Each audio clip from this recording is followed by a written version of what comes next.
This paper is called Formative Assessment and the Design of Instructional Systems. D. Royce Sadler, based at the Assessment and Evaluation Research Unit, Department of Education, University of Queensland. And that's in St. Lucia, Queensland, Australia.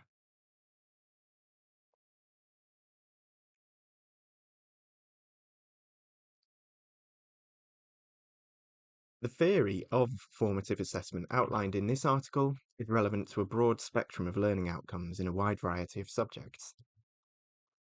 Specifically, it applies wherever multiple criteria are used in making judgments about the quality of student responses.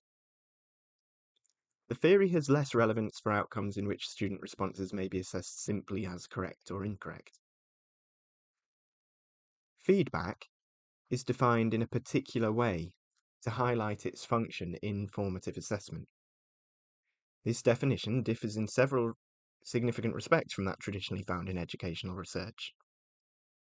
3 conditions for effective feedback are then identified and their implications discussed. A key premise is that for students to be able to improve, they must develop the capacity to monitor the quality of their own work during actual. That students possess an appreciation of what high quality work is, that they have the evaluative skill necessary for them to compare with some objectivity the quality of what they are producing in relation to the higher standard, and that they develop a store of tactics or moves which can be drawn upon to modify their own work. It is argued that these skills can be developed by providing direct, authentic, evaluative experience for students. Instructional systems which do not make explicit provision for the acquisition of evaluative expertise are deficient, because they set up artificial but potentially removable performance ceilings for students.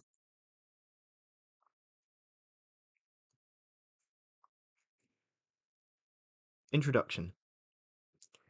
This article is about the nature and function of formative assessment in the development of expertise. It's relevant to a wide variety of instructional systems in which student outcomes are appraised qualitatively using multiple criteria. The focus is on judgments about the quality of student work, who makes the judgments, how they're made, how they may be refined, and how they may be put to use in bringing about improvement. The article is prompted by 2 overlapping concerns. The first is with the lack of a general theory of feedback and formative assessment in complex learning settings. The second concern follows from the common but puzzling observation that even when teachers provide students with valid and reliable judgments about the quality of their work, improvement does not necessarily follow.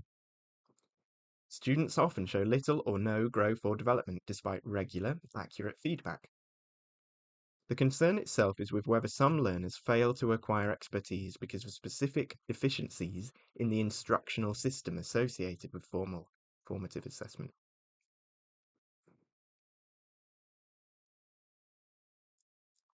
The discussion begins with definitions of feedback, formative assessment, and qualitative judgments. This is followed by an analysis of certain patterns in teacher-student assessment interactions. A number of causal and conditional linkages are then identified. These in turn are shown to have implications for the design of instructional systems which are intended to develop the abilities of students to exercise executive control over their own productive activities and essentially to become independent and fully self-monitoring.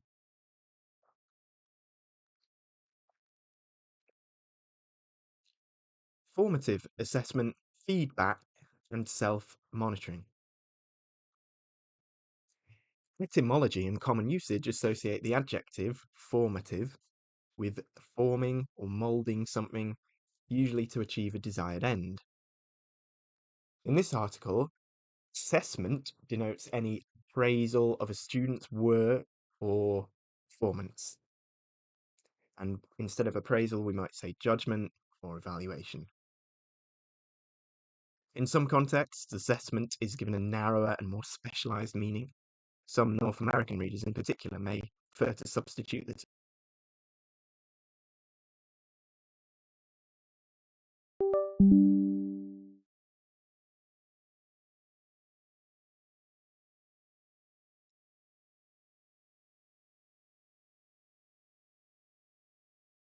So in other words, some North American readers might want to use the term evaluation instead of the word assessment.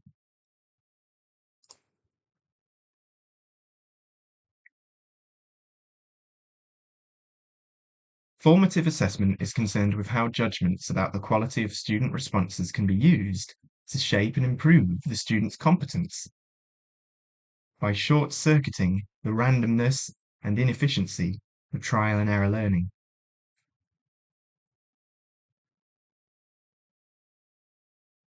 Summative contrasts with formative assessment in that it is concerned with summing up or summarizing the achievement status of a student and is geared towards reporting at the end of a course of study, especially for purposes of certification.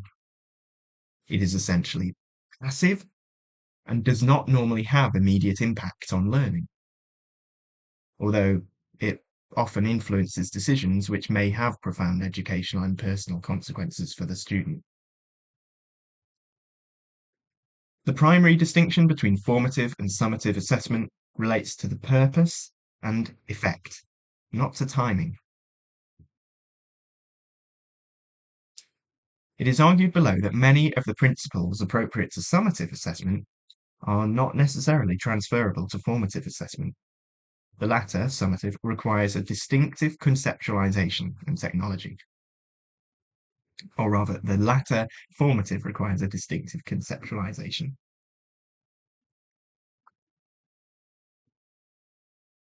Feedback is a key element in formative assessment and is usually defined in terms of information about how successfully something has been or is being done. Few physical, intellectual, or social skills can be acquired satisfactorily simply through being told about them. Most require practice in a supportive environment which incorporates feedback loops. This usually includes a teacher who knows which skills are to be learned and who can recognize and describe a fine performance, demonstrate a fine performance, and indicate how a poor performance can be improved. Feedback can also be defined in terms of its effect rather than its informational content. Feedback is information about the gap between the actual level and the reference level of a system parameter which is used to alter the gap in some way. This alternative definition emphasizes the system control function. Broadly speaking, feedback provides for two main audiences, the teacher and the student. Teachers use feedback to make programmatic decisions with respect to readiness, diagnosis, and remediation. Students use it to monitor the strengths and weaknesses of their performances, so that aspects associated with success or high quality can be recognized and reinforced, and unsatisfactory aspects modified or improved.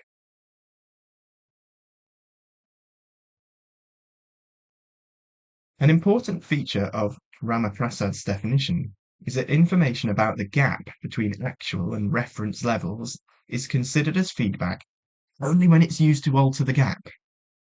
If the information is simply recorded, passed to a third party who lacks either the knowledge or the power to change the outcome, or is too deeply coded, for example, as a summary grade given by the teacher, so too deeply coded to lead to appropriate action, well, then the control loop cannot be closed, and dangling data substitute for effective feedback.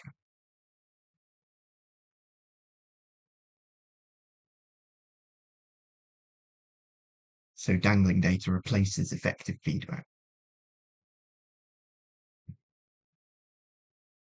In any area of the curriculum where a grade or score assigned by a teacher constitutes a one-way cipher students, attention is diverted away from fundamental judgments and the criteria for making them. A grade, therefore, may actually be counterproductive for formative purposes.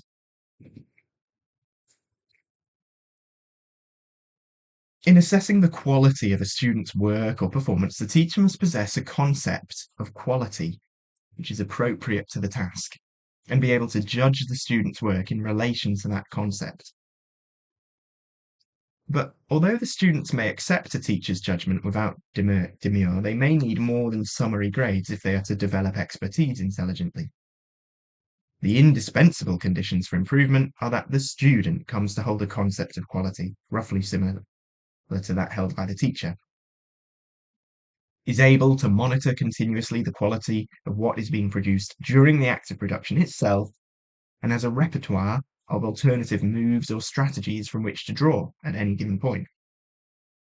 In other words, students have to be able to judge the quality of what they are producing and be able to regulate what they are doing during the doing of it. As Shenstone correctly put it over 2 centuries ago, every good poet includes a critic. The reverse will not hold. Stated explicitly, therefore, the learner has to A. Possess a concept of the standard or goal or reference level being aimed for. B. Compare the actual level of performance with the standard. And C. Engage in appropriate action which leads to some closure of the gap. These three conditions form the organizing framework for this article. It will be argued that they are necessary conditions which must be satisfied simultaneously, rather than as sequential steps. It is nevertheless useful to make a conceptual distinction between the conditions.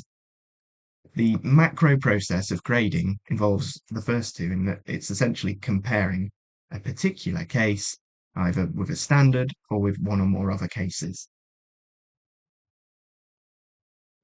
Control during production involves all three conditions and is, by contrast, a micro process carried out in real time. Judging from assessment practices common in many subjects, information generated without the participation of the learner, but made available to the learner from time to time as intelligence, is evidently assumed to satisfy these conditions. A detailed examination of the three conditions show why this assumption falls short of what is actually necessary.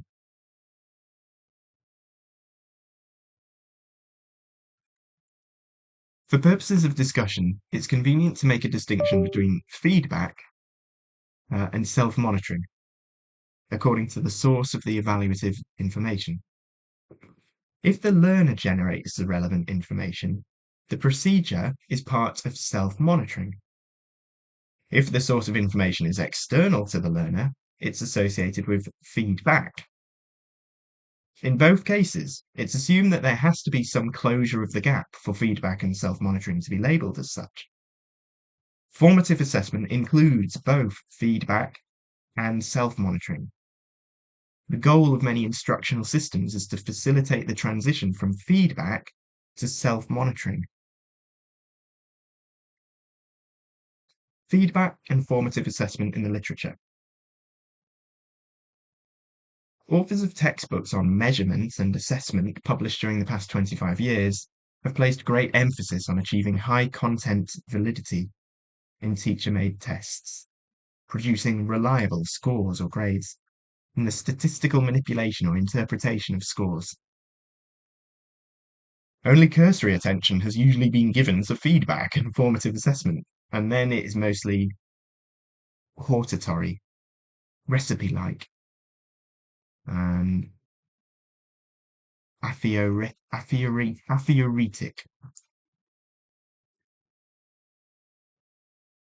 In many cases, feedback and formative assessment or their equivalents are not mentioned at all in either the body of the text or the index, although the books by Rowntree in 1977, Bloom, Maddox and Hastings in 1981, and Black and Dockrell in 84, and Chater in 84, they are notable exceptions. In general, a concern with the aims of summative assessment has dominated the field in terms of both research and the guidance given to teachers. See Black, 1986. This dominant is implicit in the treatment given, for instance, to reliability and validity. Textbooks almost invariably describe how the validity of assessments is to be distinguished from the reliability of grades or classifications. Reliability is usually and correctly said to be a necessary but not sufficient condition for validity, because measurements or judgments may be reliable in the sense of being consistent over time or over judges and still be off target or invalid. Reliability is therefore presented as a precondition for the determination of validity. In discussing formative assessment, however, the relation between reliability and validity is more appropriately stated as follows. Validity is a sufficient, but not necessary, condition for reliability. Attention to the validity of judgments about individual pieces of work should take precedence over attention to reliability of grading in any context where the emphasis is on diagnosis and improvement. Reliability will follow as a corollary. Acceptance of this principle, which is emphasized by only a few writers, such as Nitko, 1983, has implications for how the process of appraisal is conceptualized and the mechanisms of improvement understood. In the literature on learning research, feedback is usually identified with knowledge of results, let's call it KR, a concept which gained considerable currency through Thorndike's 1913 so-called law of effect. Reviewing a series of experimental studies on learning from written materials, Kulhavey, 77, defined feedback as any of the numerous procedures that are used to tell a learner if an instructional response is right or wrong. Kulik and Kulik in 1988 adopted a similar definition in their review of research on the timing of feedback. Learning researchers have been particularly interested in the effect of various feedback characteristics, such as its immediacy, its pertinence, its data form, and type of reward. So all these characteristics and their effect on the retention of the learned material. The research hypotheses tested have almost invariably been based on stimulus-response learning theories, the aim being to discover the types of stimuli and incentives that promote learning. For the most part, this line of research has been confined to learning outcomes that can be assessed by quizzes and progress tests consisting of problems to be solved or objective items that can be scored correct or incorrect. The learning programs are conceived of as divisible into logically dependent units which can be mastered more or less sequentially, one by one. The resulting technology is associated with test scores, diagnostic items, criterion referencing, and mastery learning. Other lines of research occur in specific subject areas. Of particular interest is the literature on the assessment of writing, which contains descriptions of a number of different approaches, including assessment by means of general impression, analytic scales, primary traits, syntactic features, relative readability, and intellectual strategy. See Gear 1980. These differ not only in procedural detail, but also in their theoretical bases. Much of the discussion about and evaluation of the various possibilities has revolved around which assessment criteria should be used and how, which of the techniques has the soundest theoretical foundation, such as a theory of composition, or which produces the best agreement among competent judges, so reliability considerations. An alternative criterion for adjudicating among assessment approaches is the extent to which the students improve, either as consumers of assessments arrived at by different methods or through being trained to use a particular assessment approach themselves. With respect to the teaching of writing, these issues have not been thoroughly explored, although they are touched upon by Cooper, Odell and Cooper, and several others. While the line of development in this article is different from that in the literature on writing assessment, it shares an interest in learning outcomes which are complex in the sense that qualitative judgments defined below are invariably involved in appraising a student's performance. In such learnings, students' development is multidimensional rather than sequential, and prerequisite learnings cannot be conceptualized as neatly packaged units of skills and knowledge.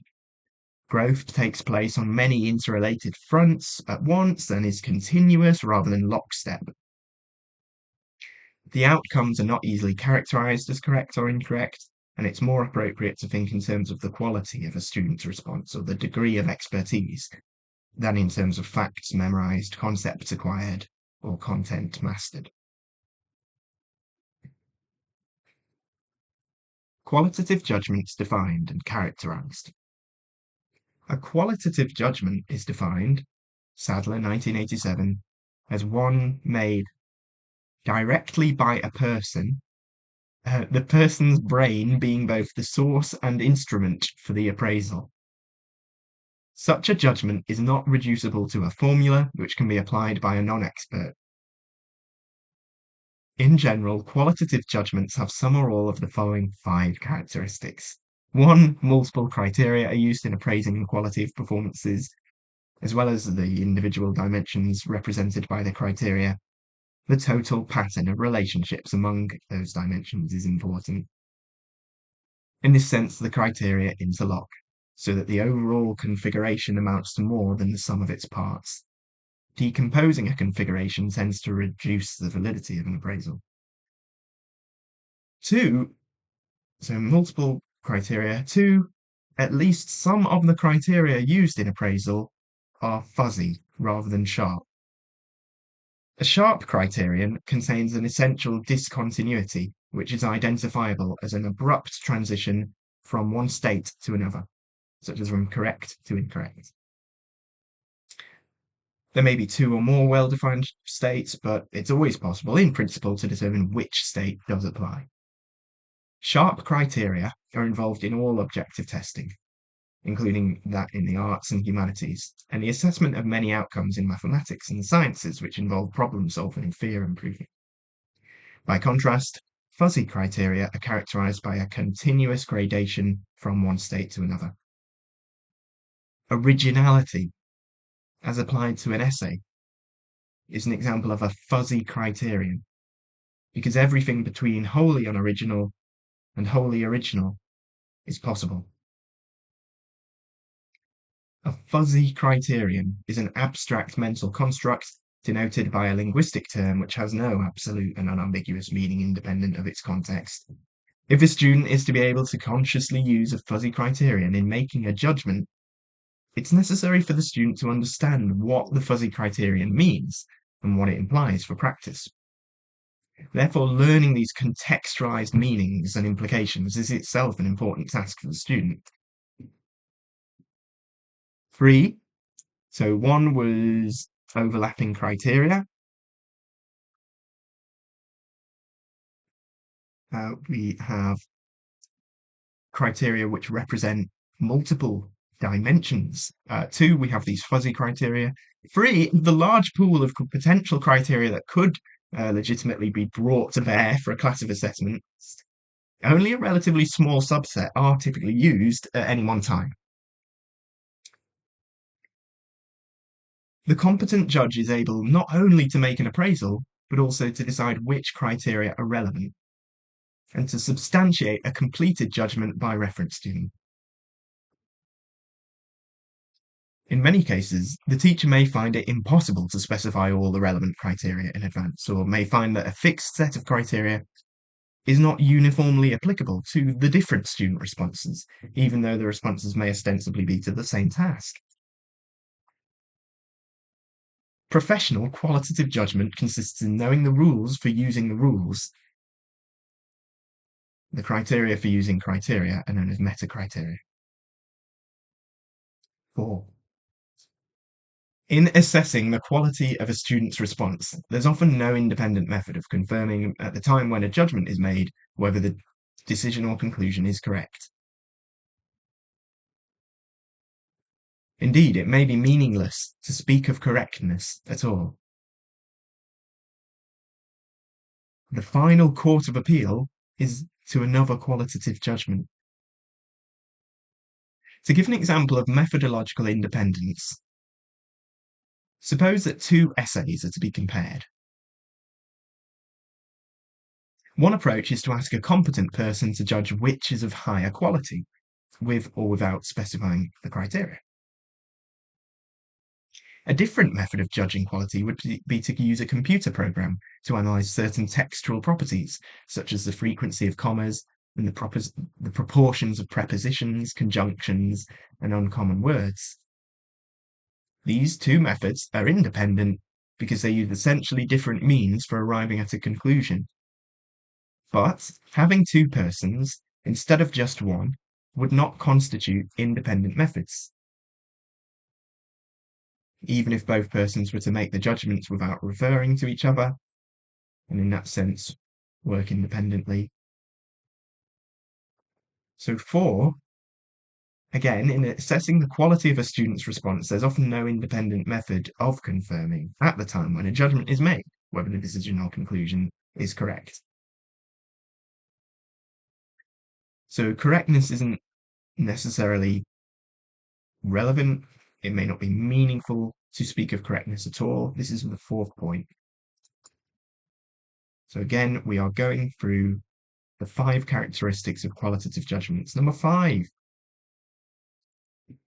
if numbers, marks or scores are used, they're assigned after the judgment has been made, not the reverse. In making qualitative judgments, the final decision is never arrived at by counting things, making physical measurements, or compounding numbers, and looking at the sheer magnitude of the result.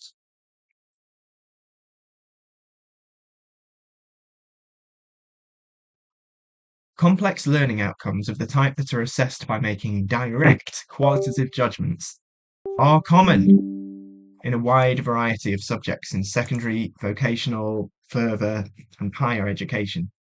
These subjects include English, foreign languages, humanities, manual and practical arts, social sciences, and the visual and performing arts.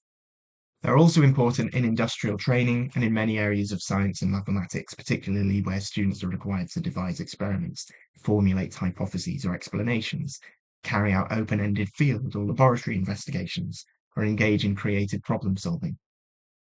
Assignments and tasks set in all these areas involve students in actively synthesizing and integrating ideas and concepts, movements, and skills to produce extended responses in some form. In all assessments of such extended responses, qualitative judgments are of fundamental importance. Sometimes the student response or end product has a permanent form, an existence separate from the learner. That is, it's an artifact which is open to leisurely inspection. Examples include essays, musical compositions, welding jobs, and articles of pottery. If the scaffolding used in the construction of the work is carefully dismantled, the final product may retain no evidence of false starts, unfruitful paths followed in its production, or if it has not been produced under time-constrained test conditions, the time taken to produce it. The product is, in fact, infinitely malleable prior to its release, and the author can modify it by any desired amount. A contrasting type of end product is when the learner's work is transient, such as a live production performed by the learner in real time. Examples are a dramatic performance, a speech, an interview with a patient or client, a classroom lesson, or a game of tennis. Note that making a recording of a live performance produces only a secondary artifact which, while useful in analysis and review, is distinctively different in character from the performance itself, and from, say, a carefully edited movie or record album produced over several months. Artifactual and transient end products make different demands on the instructional system in terms of evaluative feedback.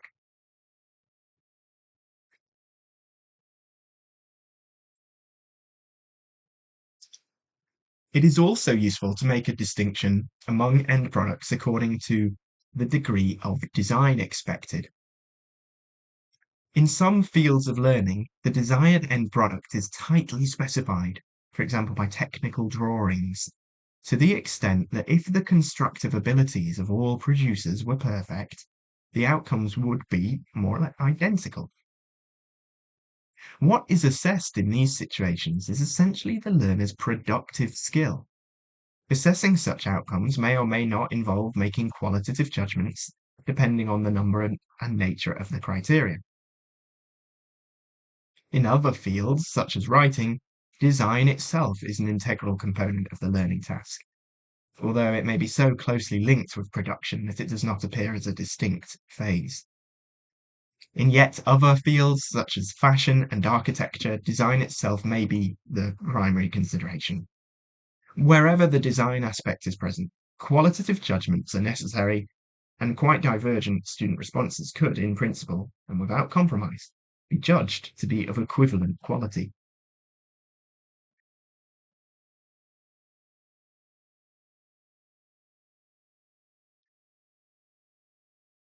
So that was the end of the section called Qualitative Judgments Defined and Characterized. The next section is called Communicating Standards to Students. Earlier in this article, it was argued that the transition from feedback to self-monitoring can occur only when three conditions are satisfied. The first of these is that the student comes to know what constitutes quality. In a teaching setting, this presupposes that the teacher already possesses this knowledge, and that it must somehow be shared with the student. In a particular context, however, it's often difficult for teachers to describe exactly what they are looking for, hoping for, although they may have little difficulty in recognizing a fine performance when it occurs among student responses. Teachers' conceptions of quality are typically held largely in unarticulated form, inside their heads as tacit knowledge. By definition, experienced teachers carry with them a history of previous qualitative judgments.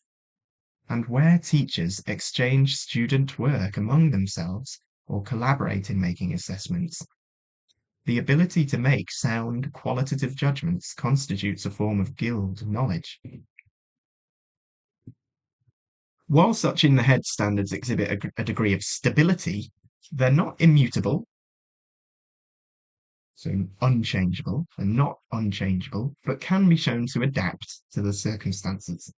In particular, teachers are often strongly influenced by the range of quality which exists among a set of things to be appraised, and typically find it difficult to make an isolated judgment of quality, that is, without reference to other students' work. Teachers tacitly acknowledge the difficulty of relying on memory alone when they make a survey of pieces of student work before assigning grades to them. This survey generates a loosely quantitative baseline or frame of reference for what is to be regarded as barely satisfactory and what is to count as excellent in the context. Even after a survey has been made, however, smaller scale order effects, especially severity, leniency, and carryover, almost invariably occur.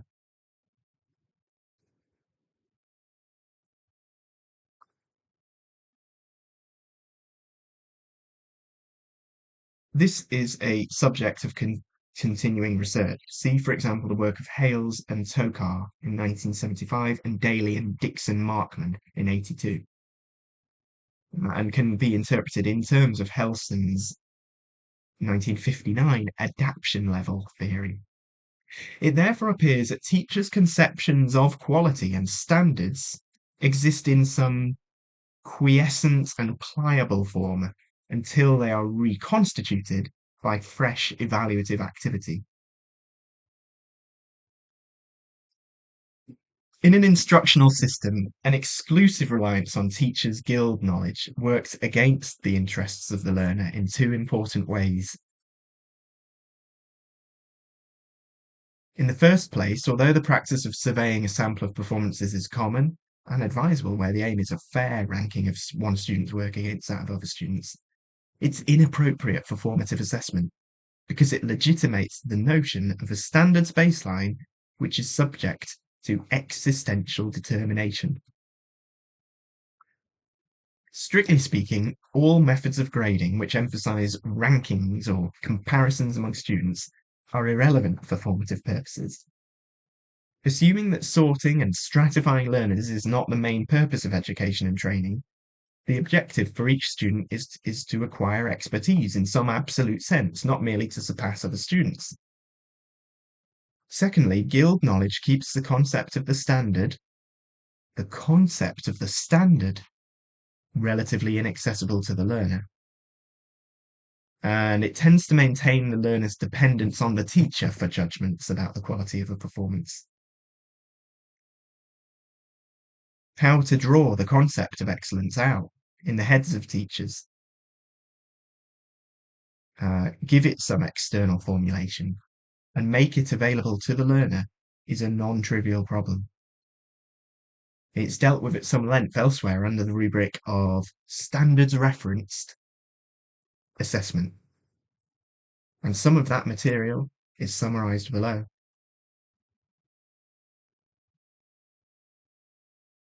Two approaches to specifying standards are through descriptive statements and exemplars. While neither of these is sufficient in itself, a combination of verbal descriptions and associated exemplars provides a practical and efficient means of externalizing that reference level. Descriptive statements set out the characteristic properties of a performance at a designated level of quality. The following generic description of high quality in a particular writing task is an example of a descriptive statement. There is a logical progression of ideas from an original hypothesis to a final conclusion. Facts are reported accurately and the inferences drawn are plausible. The author maintains some distance from the content, thereby achieving a degree of objectivity.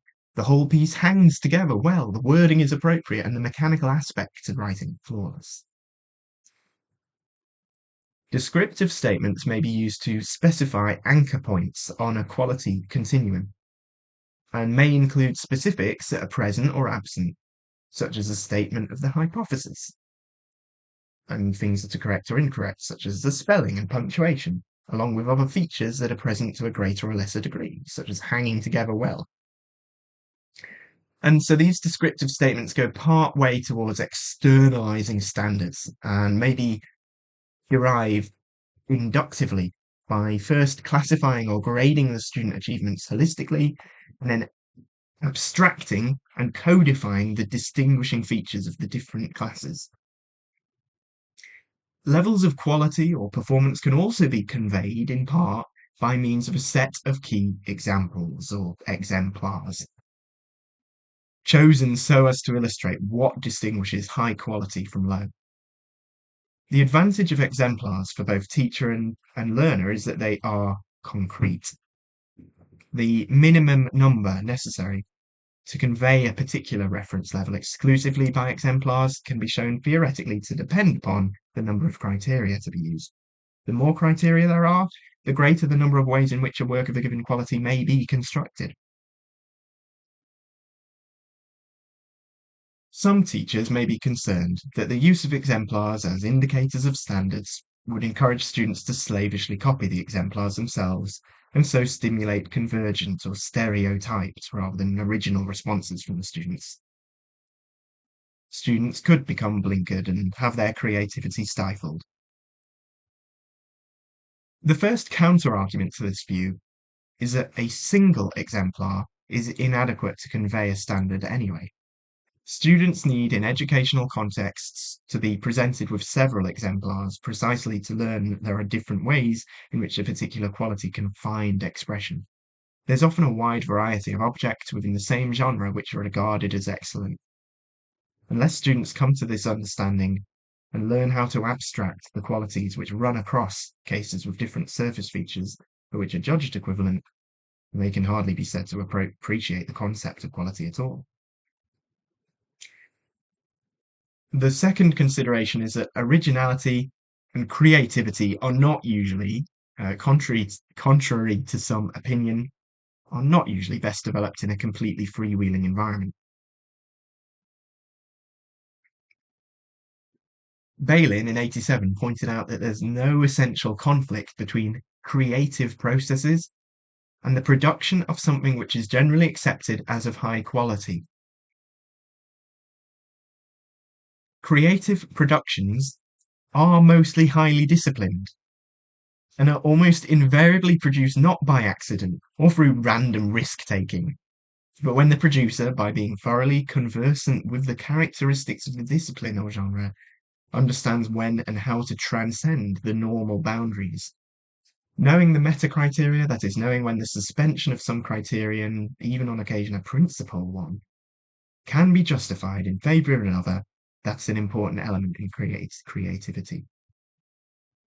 But to return to the issue of exemplars, it is the experience of many teachers that even if some students do in fact copy, they may learn something valuable in the process. Emulation is an ancient and still almost universal learning method. When students have gained whatever they can from, in the worst case, slavish copying, there's time for the teacher to wean them away from it.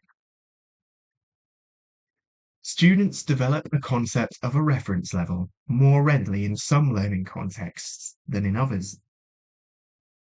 In the manual, visual, and performing arts, for example, students are usually able to observe as a matter of course the results of other students' efforts together with the teacher's appraisals of those efforts, simply because the work is produced in workshops, studios, theatres, or other open environments. The best examples, or perhaps exemplary material developed outside the classroom. Let me start that, Ken. The best examples, or perhaps exemplary material developed outside the classroom, serve naturally and unobtrusively as reference points. In the liberal arts and humanities, however, students often work privately and do not get to see or read what other students have produced. What constitutes work of high quality then remains to some extent unknown. Exceptional cases aside, it is ironic that the prototypes of competency levels, which Myers in 1980 recommended as necessary for assessors using holistic methods for the evaluation of writing, are not similarly considered a general requirement for students learning to write or master other complex skills.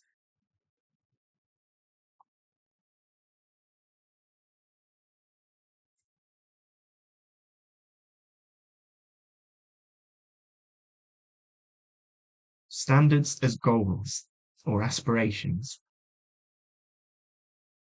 In its simplest form, a standard or reference level is a designated degree of performance or excellence.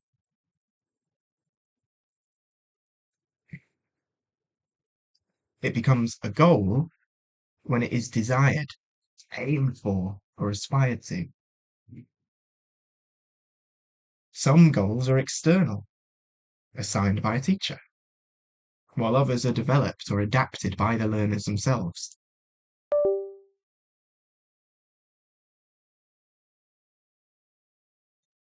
Or reject an external goal, in which case it's likely to have little, if any, effect on achievement, except in a coercive situation. Only when a learner assumes ownership of a goal can it play a significant part in the voluntary regulation of performance. The effect of goals on performance has been the subject of a great deal of research over recent decades. For a review of some of it, see Locke, Shaw, Sari, and Latham in 1981. In a wide variety of field and laboratory settings, it has been found that what are called hard goals have the greatest impact on performance. Hard goals are defined as being specific and clear, rather than general or vague, harder and challenging rather than simple or easy, and closer to the upper limit of an individual's capacity to perform than to the current level of performance. Hard goals act to focus attention, mobilize effort, and increase persistence at a task. By contrast, do one's best goals often turn out to be not much more effective than no goals at all. The discussion above has more or less implied that a single standard operates for a particular student at a particular stage of development. In general, of course, the quality of work expected of a student rises steadily as the student progresses through various years of schooling or the stages of a training program. If the rate at which expectations are raised is consistently greater than the rate of improvement, the inability of the student to keep pace results in little or no sense of accomplishment, even though improvement may actually be occurring. This, in turn, may lead to a situation where successive attempts are taken less and less seriously. And the performance gap widens progressively and becomes self-reinforcing, and the student loses heart and effectively drops out. In some subjects, the rungs of the ladder of achievement take the form of a gradation in both scope and complexity. In others, they reflect different standards on a well-defined quality dimension. In classroom settings, students may need access to a range of standards, not just the top rung, to cater for different abilities. Whether this range corresponds to the grade designations on an educational certificate is irrelevant. It would be useful to research the optimum gap between an individual learner's current status and the aspiration. If the learner perceives the gap as too large, the goal may be regarded as unattainable. The same gap in absolute terms may, however, provide a powerful stimulus for another highly motivated and confident student who would not be put off by a sequence of initial failures. Conversely, if the gap is perceived as too small, closing it might be considered not worth any additional effort. Initially, the teacher may find it useful to negotiate the aspiration level with the student, or at least to take individual student characteristics into account. The ultimate aim should be to have the student set, internalize, and adopt the goal, so that there is some determination to reach it. So that was the end of subsection called standards as goals or aspirations. Making multi-criterion judgments. In addition to knowing about appropriate standards, students have to be able to compare actual levels of performance with these standards. This requires that they be capable not only of making multi-criterion judgments about their own work, but also of making them with a proper degree of objectivity and detachment. To provide a background for the discussion in this section, consider the special case of the assessment of written composition. This choice has been made because of the substantial body of literature on the topic, and because written work is required in a wide variety of subjects. At least 50 criteria have been identified for assessing the quality of written composition. All of the criteria in the list below have been extracted from published sources, although an examination of teachers' written comments indicates that even this list is not exhaustive. The criteria themselves are italicized, with apparent synonyms placed together. So we have accuracy of the facts, evidence, explanations, audience, sense of the audience, its authenticity, clarity, coherence, cohesion, completeness, compliance, comprehensiveness, conciseness or succinctness, consistency internally, its content, its substance, its craftsmanship, its depth of analysis, its elaboration, its engagement, its exemplification, its use of examples, its expression, figures of speech, flair, flavour, flexibility, fluency, focus, global development, grammar, handwriting, legibility, ideas, logical ordering, its mechanics, its novelty, its objectivity or subjectivity, as appropriate, its organisation, originality, its paragraphing, persuasiveness, presentation, its readability, its referencing, its register, its relevance to the task, the rhetoric or the rhetorical effectiveness, the sentence structure, the spelling, the style, the support for assertions, the syntax, the tone, the transition, the usage, the vocabulary, voice, wording. Several of these appear in a number of the most popular listings, of which Diederik's 74 is one of the best known. However, most of the others, even those not commonly used by teachers in general, would be acknowledged as relevant, at least for some genres of writing by teachers of English. Some of the criteria are fairly subtle. What exactly is meant by flair? Some are likely to be used so infrequently that detailed explication is hardly justified. Some apply to particulars, accuracy and support for assertions. Others apply to a work taken as a whole, coherence and comprehensiveness. Some are sharp, certain aspects of punctuation, most are fuzzy, some overlap conceptually with others, like rhetoric and persuasiveness. Some apply to particular genres of writing, but not to others. Some logically subsume others. Mechanics subsumes spelling. Most are operationally correlated together, so that whenever an attempt is made to change a piece of writing according to one dimension, other properties are inevitably affected at the same time. For example, it may be impossible to change the vocabulary of a piece of writing without simultaneously affecting the tone.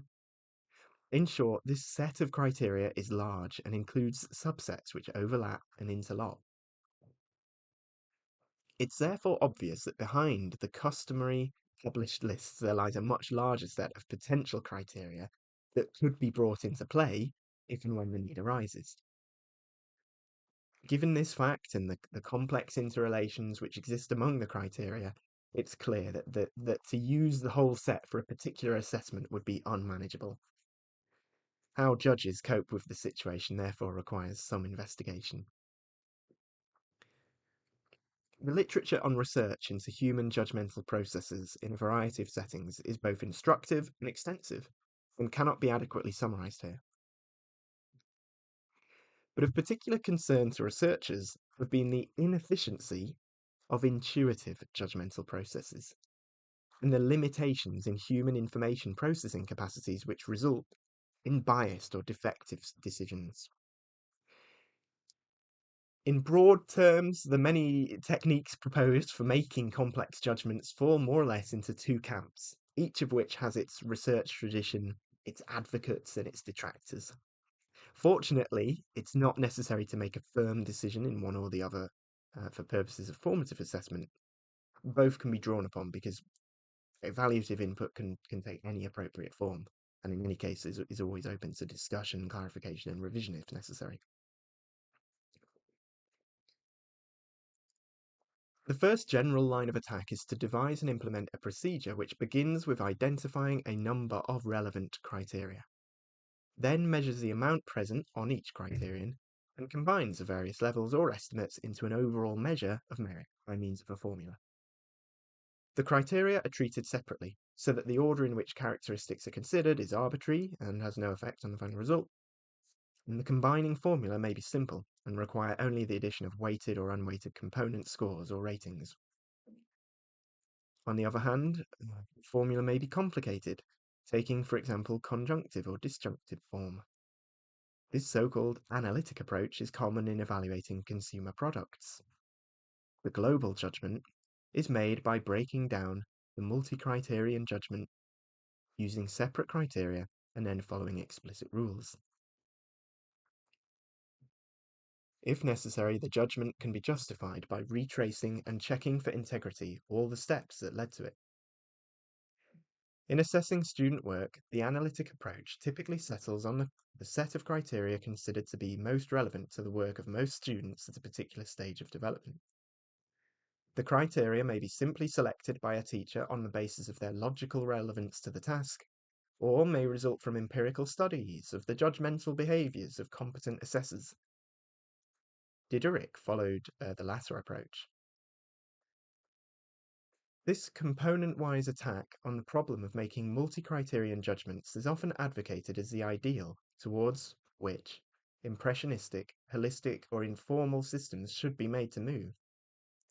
It assumes, however, that the set of criteria nominated is sufficient for all cases, that the criteria do not overlap, and that use of the combining formula leads to judgments which would not conflict with more holistic approaches.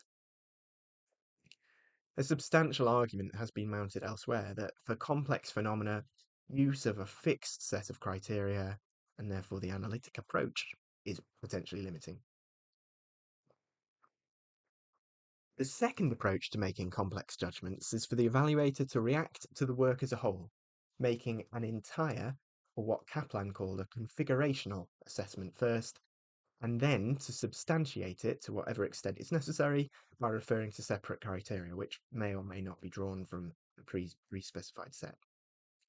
In this approach, imperfectly differentiated criteria are compounded as a kind of gestalt and then projected onto a single scale of quality, not by means of a formal rule, but through the integrative powers of the assessor's brain.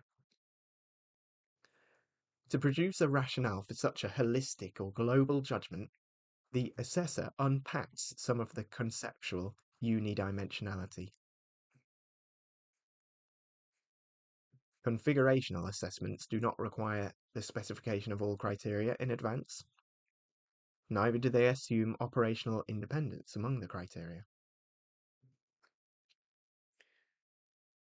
In making configurational judgments, competent judges select from the large pool of possible criteria those which are salient to a particular appraisal. All of the properties of a piece of student work which the teacher regards as normal, ordinary, or expected naturally have low salience. Wittgenstein pointed out something which is obvious once it is stated. What is ordinary does not call attention to itself. Does everything that we do not find conspicuous make an impression of inconspicuousness? Does what is ordinary always make the impression of ordinariness? Article 600. Perhaps, presumably, that's in the philosophical investigations. Something ordinary, therefore, is not remarkable. Something out of the ordinary invites attention. High salience implies that the amount of the property the object of performance possesses is different from what is considered normal, and that an evaluation of the object would typically mention this characteristic in its rationale.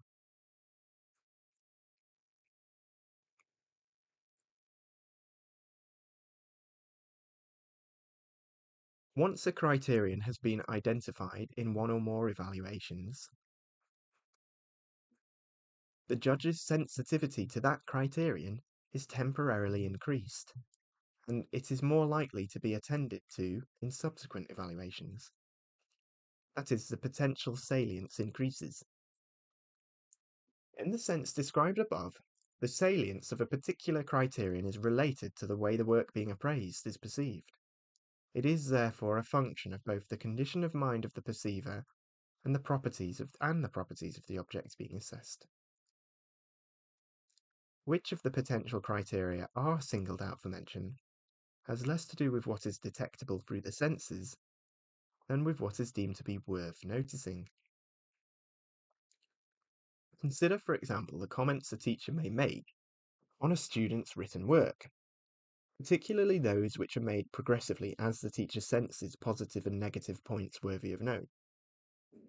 Some comments, such as, yes, I agree, are non-specific, or are not related directly to the quality of the written piece.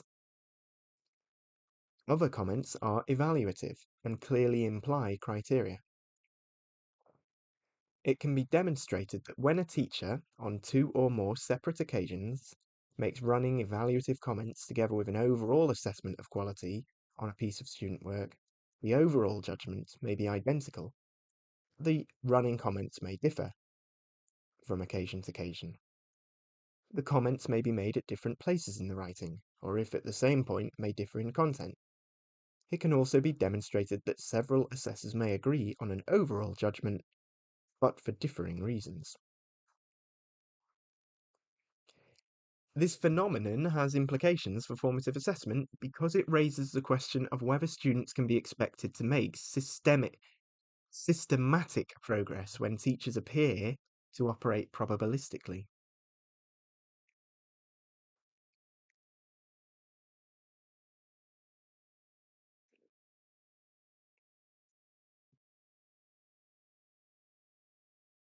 The obvious solution is to revert to the analytical approach.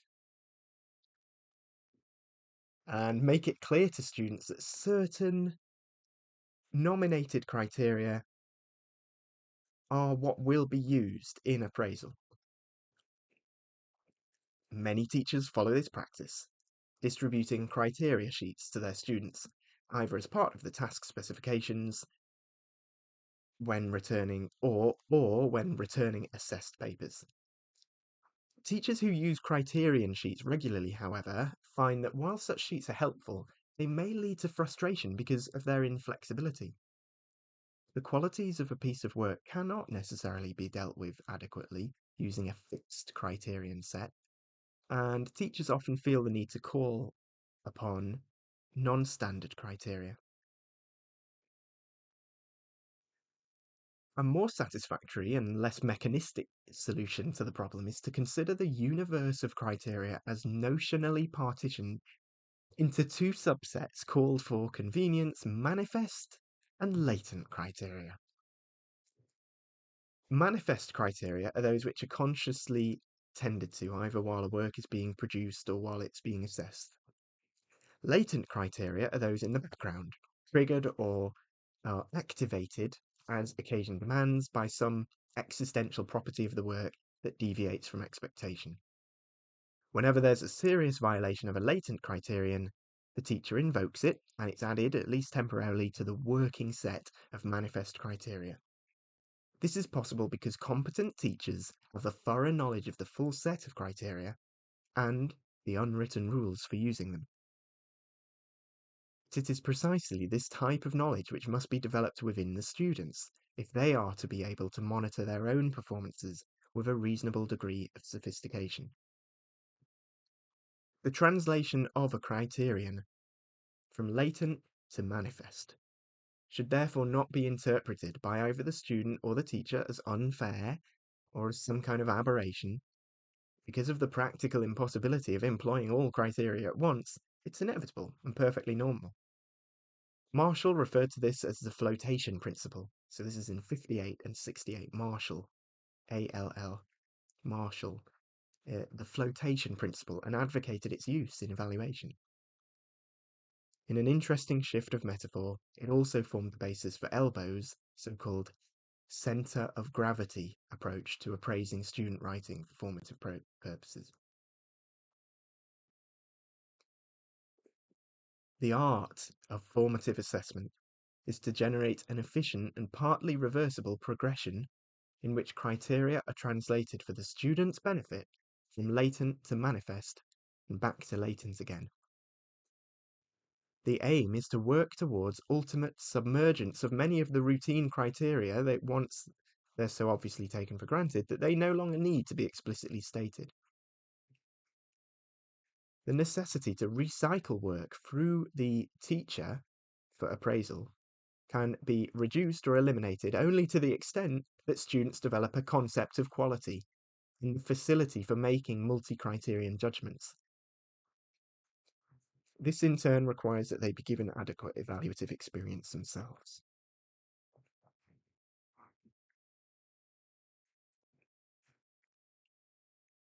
Direct evaluative experience.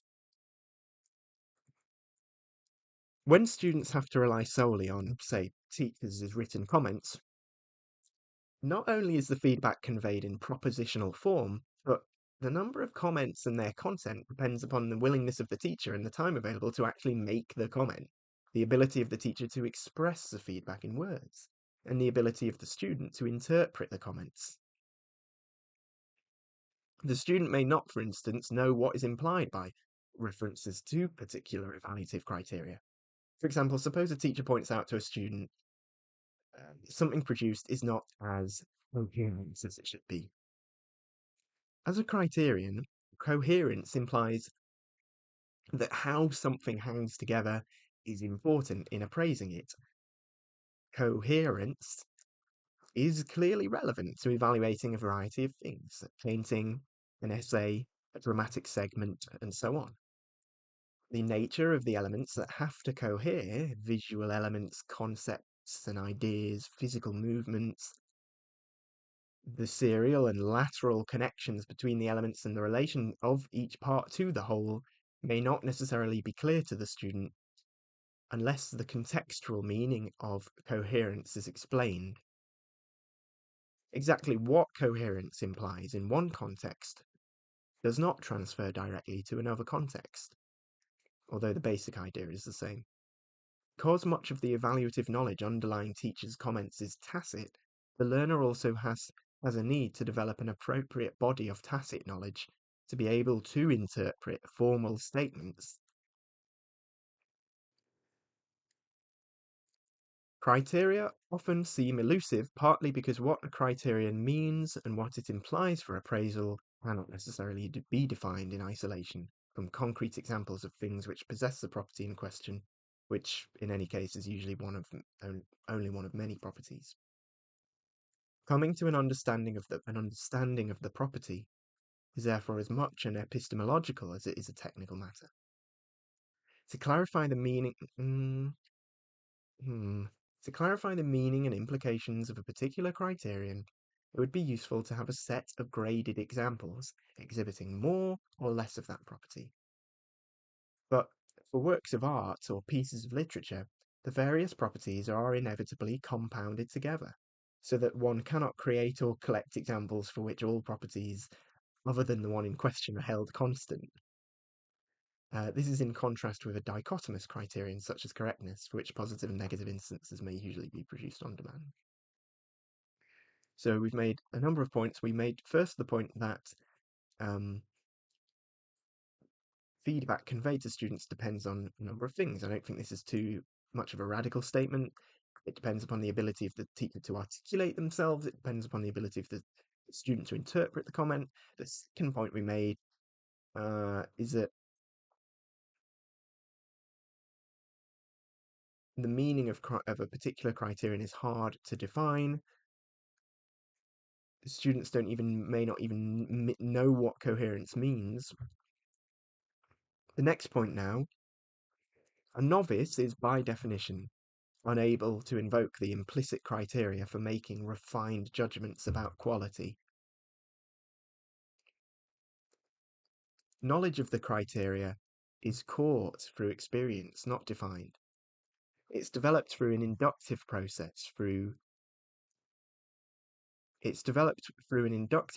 which involves prolonged engagement in evaluative activity, shared with and under the tutelage of a person who's already something of a connoisseur.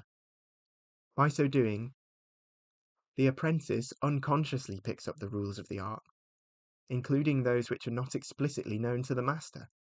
Connoisseurship can be communicated only by example, not by precept. The words of Polanyi in 62. In other words, providing guided but direct and authentic evaluative experience for students enables them to develop their evaluative knowledge, thereby bringing them within the guild of people who are able to determine quality using multiple criteria.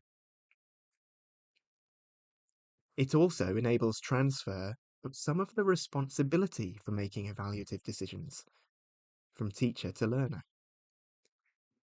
In this way, students are gradually exposed to the full set of criteria and the rules for making them, and so build up a body of evaluative knowledge.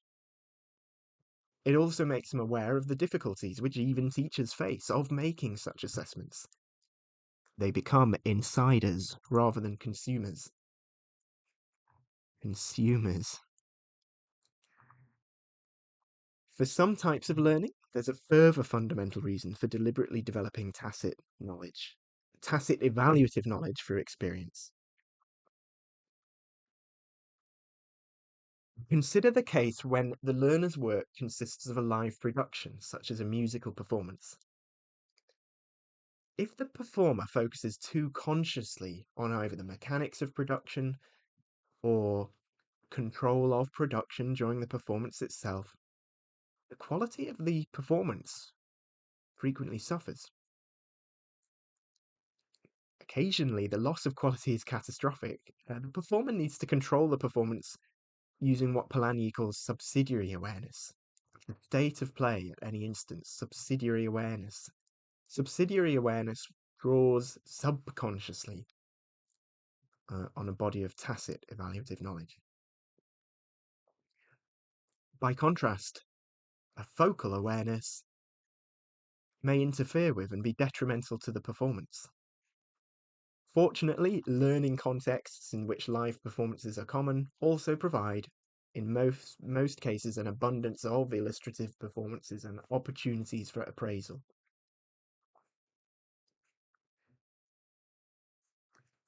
Most of the discussion above is valid regardless of whether the criteria are viewed as discrete or interlocked. If the criteria are considered separately, appraisals are concerned more with individual properties or qualities than with quality in the broader sense. There are, however, two reasons for encouraging students to make configurational judgments of overall quality as well, making use of a number of criteria simultaneously. Firstly, students need to be able to appraise a work as a whole in order to appreciate how different varieties within one class or genre, like the short story genre, can be of comparable quality, even though the basic design features are different. Separate consideration of the criteria does not necessarily create the experience of how they may all be put together. Part of the acquisition of creative expertise lies in learning about the permissible limits to variation within the one class, and different classes are often distinguished less by individual criteria than by characteristic configurations, the way they interlock with their parts as a whole, that their parts interlock as a whole. The same list of criteria may be used for assessing several classes, but the criteria may require different interpretations or differ in relative significance from class to class. The ability to make global appraisals is therefore fundamental to understanding the nature of different classes and hence to producing something within a particular class. So that's the first reason why we should encourage students to make configurational judgments of overall quality.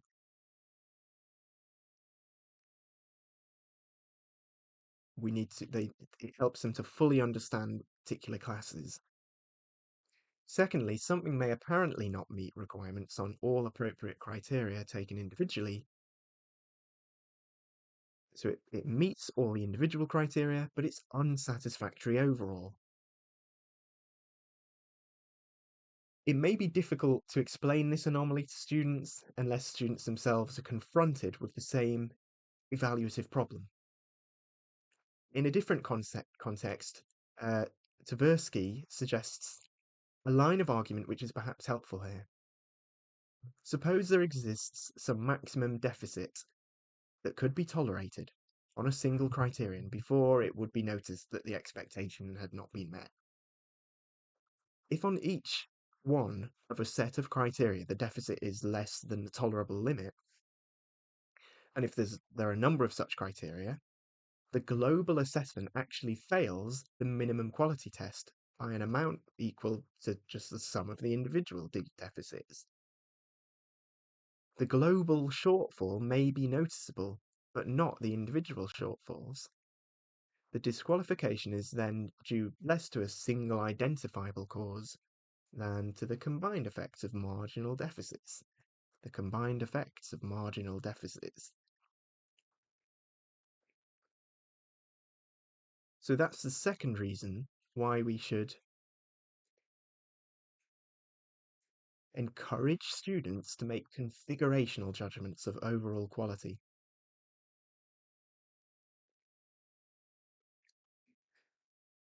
Evaluative experience and task specifications.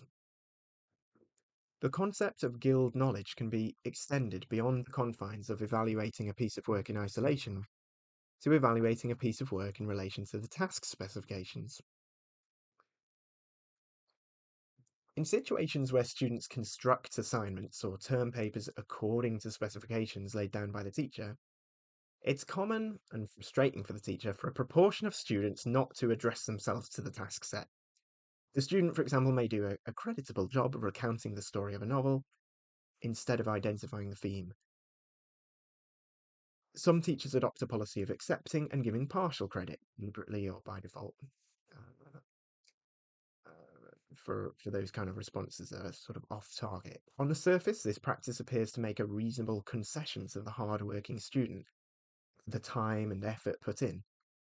In the long run, however, it undermines the learning task which is supposed to take place, and it reduces the student's incentive to tackle tasks of the type actually set. If learning how to address a set task or how to produce something within an established genre is an important instructional outcome, sticking to the task has to be a preemptive criterion. Meeting the generic requirement is a logical precondition for an appraisal to be made within a particular genre, um, but the significance of this fact may be brought home to the students only when they themselves are faced with deciding whether or not several pieces of work meet the original task specifications.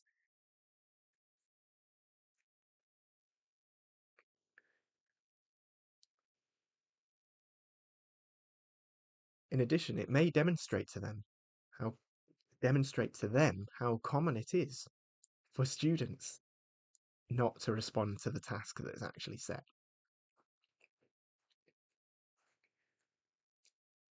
Some of the variation in quality of different students' responses to a set task may also be due to deficiencies in the task definition. An appraisal of quality is then confounded by a factor which has nothing to do with the student. The specifications may be vague, incomplete, or ambiguous. Alternatively, they may be technically adequate for the expert, but contain terms whose meanings and implications are not understood by the student. Common task in teaching English literature, for instance, requires the student to identify and describe the theme of a novel. Any student who doesn't know what's meant by the theme of a novel and how the theme is distinguished from the story or the plot cannot address the task as it is set. If the theme of a novel has been included as part of the syllabus for a previous year of schooling, the teacher might mistakenly assume that all students know what a theme is and that the matter does not require explicit attention. Joint teacher-learner assessment is therefore useful in testing the adequacy of task specifications and modifying them if necessary for future use. Evaluative expertise as curriculum content. In the above discussion of evaluative experience and knowledge, evaluation as curriculum content should be clearly distinguished from evaluation as an agent in learning. Evaluation and critical thinking are important aspects of many subjects and courses. It's common to find references to evaluation in syllabus statements, lists of objectives, and course outlines relating, for example, to literary or artistic works, the significance of historical events or economic policies, or the impact of pollutants on the environment. So, references to evaluation in syllabus statements or course outlines. In such cases, the student is cast in the role of assessor, but the subject of the evaluation is external to both learner and teacher. And this contrasts with the instrumental use of evaluative knowledge, which was discussed above, in which the subject of the evaluation is work of the type or genre being produced by the students or performed, but is not, of course, limited to the student's own work. Evaluative activity in the latter situation is inextricably connected with constructive activity and is primarily enabling and facilitative rather than an end in itself.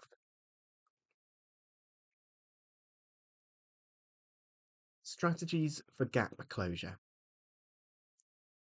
In many contexts, students traditionally have more or less relied on their teachers to tell them how to bring about improvement. This aspect is not dealt with in detail here, except to observe that if the teacher is to be in a position to suggest remedial moves, the teacher should ideally possess current productive expertise of the kind to be developed by the student. Apart from the issue of credibility with students, a teacher should not be purely a connoisseur who never engages in any disciplined way in productive activity. Many teachers of writing, for example, do not voluntarily write prose or poetry for either pleasure or profit, apart from personal letters and other necessities. Their writing experience is vicarious and limited to the classroom setting. It consists of launching students into writing tasks of various kinds and later helping them to improve their work. This anomalous situation parallels the experience of many students, whose only exposure to evaluative and editorial activity is as it is received from the teacher. It therefore is also vicarious.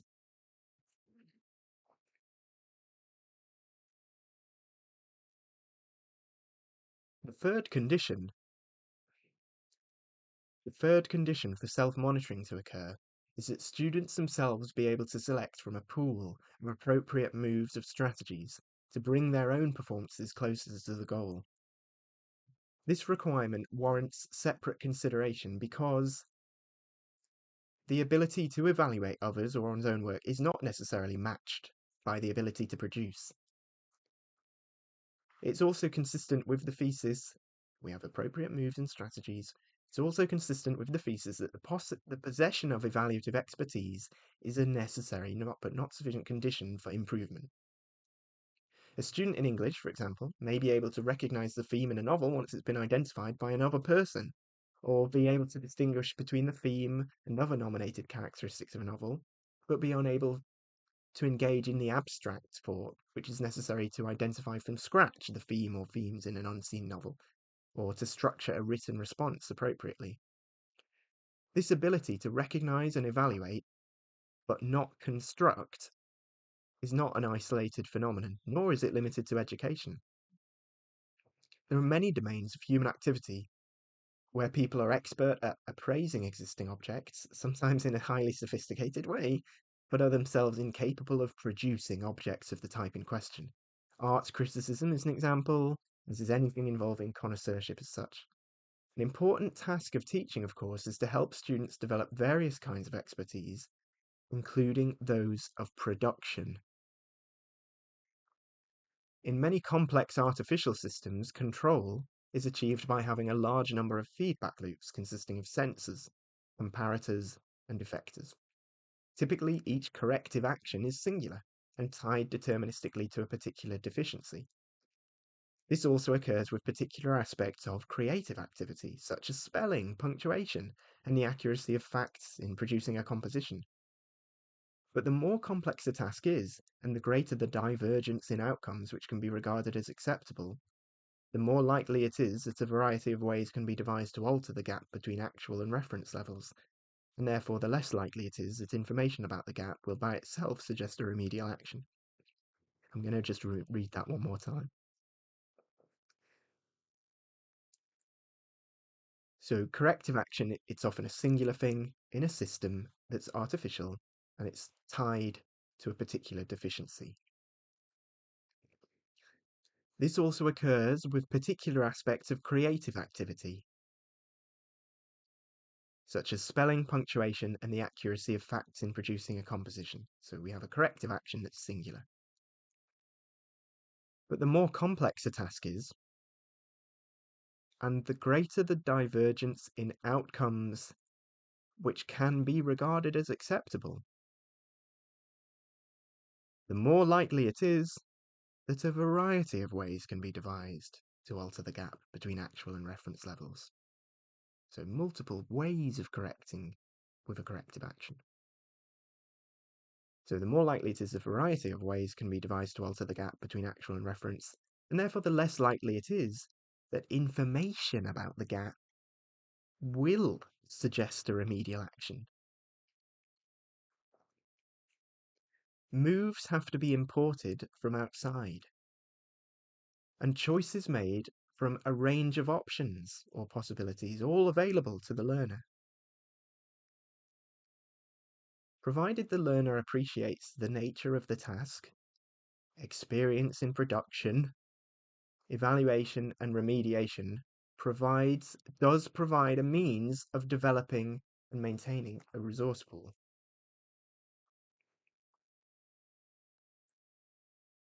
The complexity of multi-criterion learning tasks suggests that if the student is prepared to act upon a set of identified deficiencies with a view to improvement, one list of weaknesses may be as formatively effective as another, if the criteria are highly intercorrelated.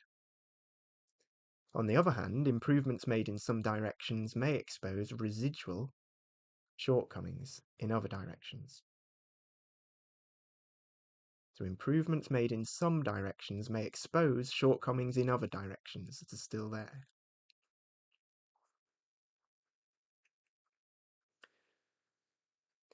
For these reasons, it would be difficult, if not impossible, in the situations described above, to automate or develop a computer-based system for feedback or formative assessment, or for generating remedial moves and appropriate corrective procedures. Any attempt to mechanize such educational activities and creative efforts is unlikely to be successful because of the large number of variables involved, because of the intense relations often existing among them, and their essential fuzziness. But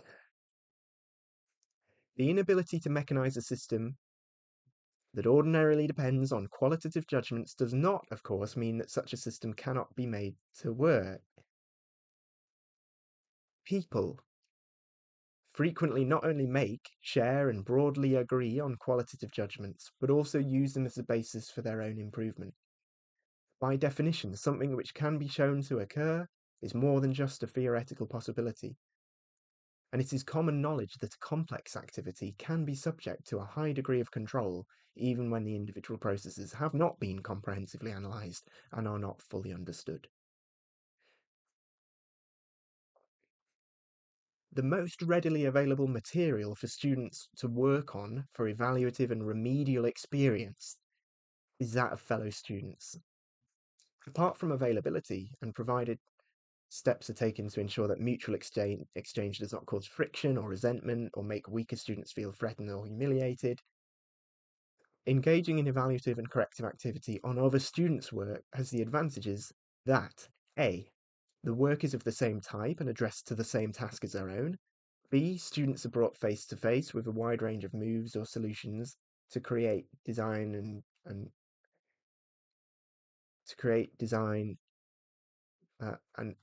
exposure to these incidentally expands their own repertoire, so they can see moves that their students are making. C. Other students' attempts normally cover a wide spectrum of imperfections, including global and particular inadequacies.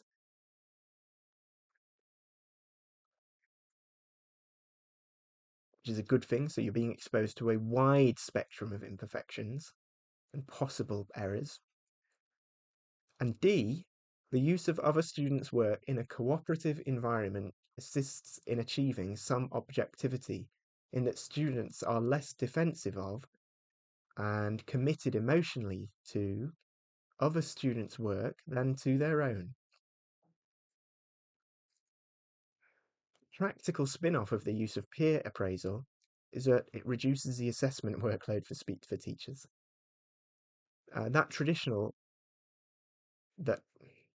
That traditional approaches to formative assessment are typically labour-intensive partly explains teachers' reluctance to do much of it.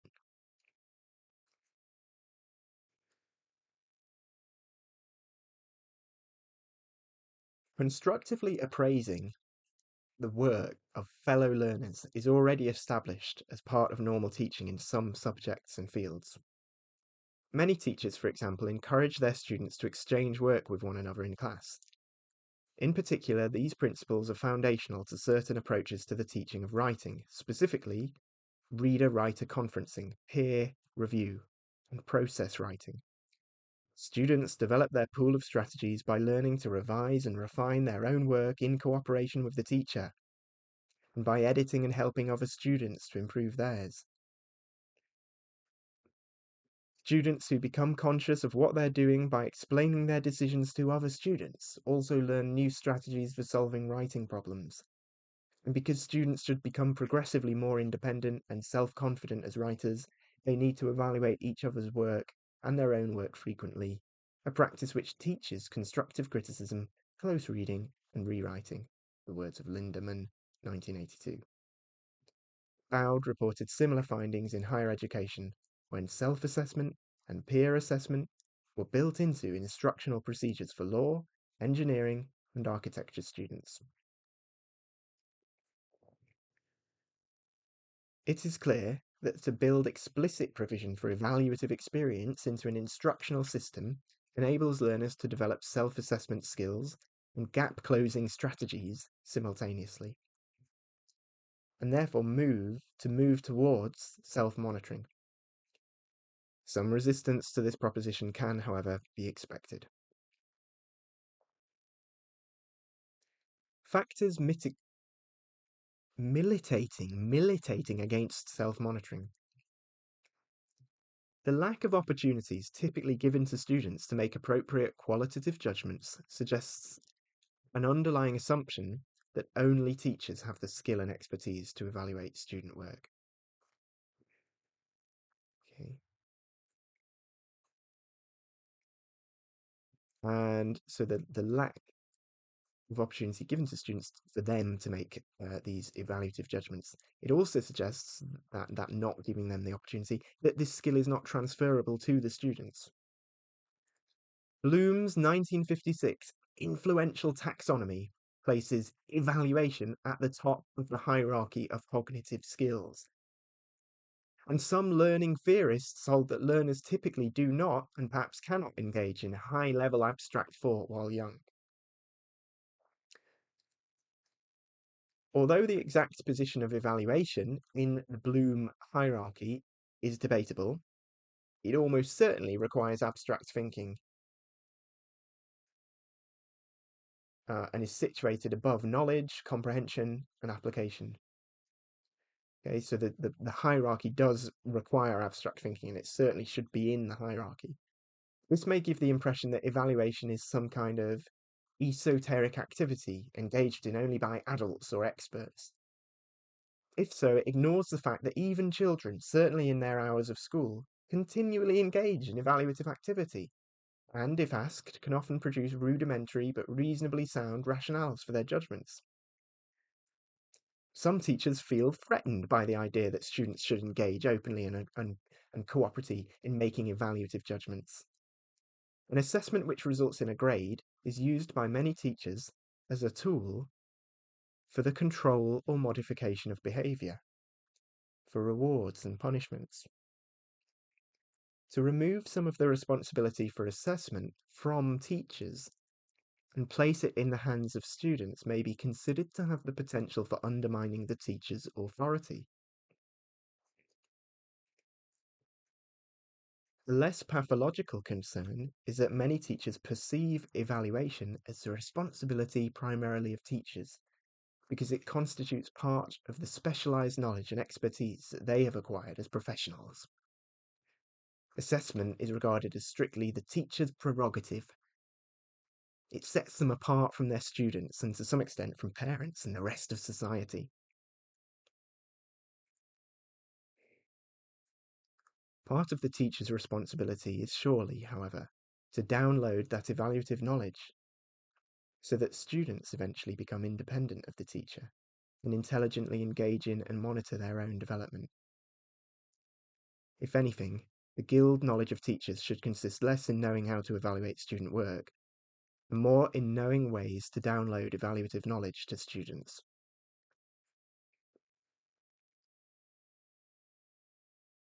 Apart from personal factors, formative assessment can be inhibited by certain circumstances outside the control of the teacher. School-based or internal examination systems often make use of so-called continuous assessment. They might call it progressive assessment, continuous assessment. One of the arguments in favour of continuous assessment is that a series of assessments made over an extended period of time tends to reduce the high levels of anxiety produced in some students under formal make or break examinations at the end. It may, of course, create a different form of stress. Another argument for continuous assessment is that continuous assessments, or Continuous assessment permits wider and more varied sampling of a student's knowledge and skills. And a third argument is that continuous assessment provides frequent feedback on progress.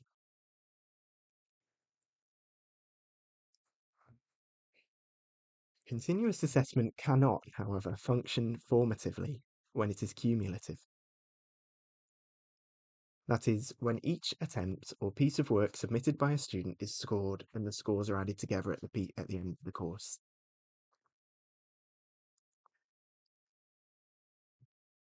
This practice tends to produce in students the mindset that if a piece of work does not contribute towards the total, it is not worth doing. The longer term goal of excellence may therefore be forfeited because of the drive to accumulate credit. Optional recycling of work for purposes of improvement becomes an unattractive proposition.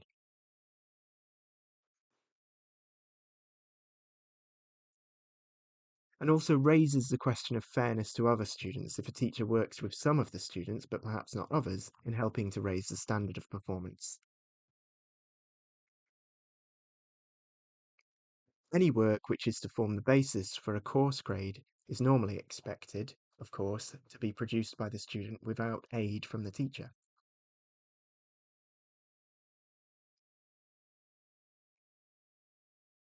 Further factor follows from the widespread policy of allocating course grades according to some predetermined statistical distribution. This is often considered to be the best or only practical method of maintaining standards. Such grading on the curve, however, does not allow for the recognition of improvement in performance in absolute terms.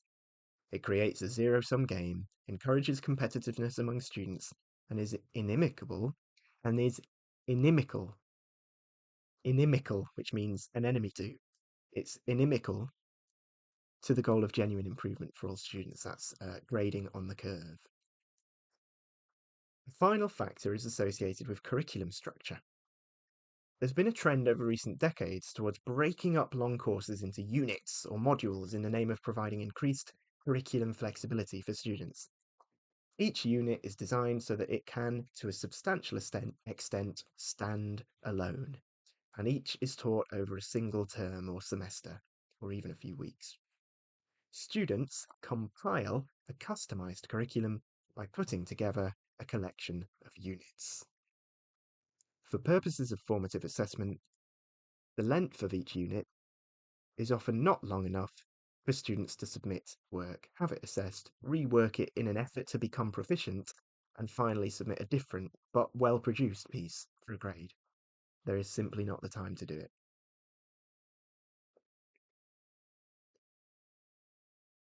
Conclusion. To improve their performance, students need to know how they are progressing. Feedback is commonly defined in terms of information given to the student about the quality of performance, knowledge of results. But in many educational and training contexts, students produce work which cannot be assessed simply as correct or incorrect. The quality of the work is determined by direct qualitative human judgment. The traditional definition of feedback is then too narrow to be of much use, and in this article a more appropriate conception is presented. It requires knowledge of the standard or goal, skills in making multi-criterion comparisons, and the development of ways and means for reducing the discrepancy between what is produced and what is aimed for. Improvement can, of course, occur if the teacher provides detailed remedial advice and the student follows it through. This, however, maintains the learner's dependence on the teacher. The alternative approach, which is described and advocated in this article, is for students to develop skills in evaluating the quality of their own work, especially during the process of production. The transition from teacher-supplied feedback to learner self-monitoring is not something that comes about automatically. For an important class of learning outcomes, the instructional system must make explicit provision for students themselves to acquire evaluative expertise. It is argued that providing direct and authentic evaluative experience is a necessary condition for the development of evaluative expertise, and therefore for intelligent self-monitoring. It is insufficient for students to rely upon evaluative judgments made by the teacher. The practices recommended are not radically new and are already employed in some instructional systems. Empirically, they're known to produce results. Okay, what this article provides is a theoretical perspective on these practices and an argument for their generalization to any instructional system designed to produce learner outcomes which are judged qualitatively using multiple criteria. The corollary is that not to design authentic evaluative experience into the instructional system either places an artificial performance ceiling on many students or limits their rate of learning. And that's the end of this article, entitled Formative Assessment and the Design of Instructional Systems by D. Royce Sadler, published in 1989.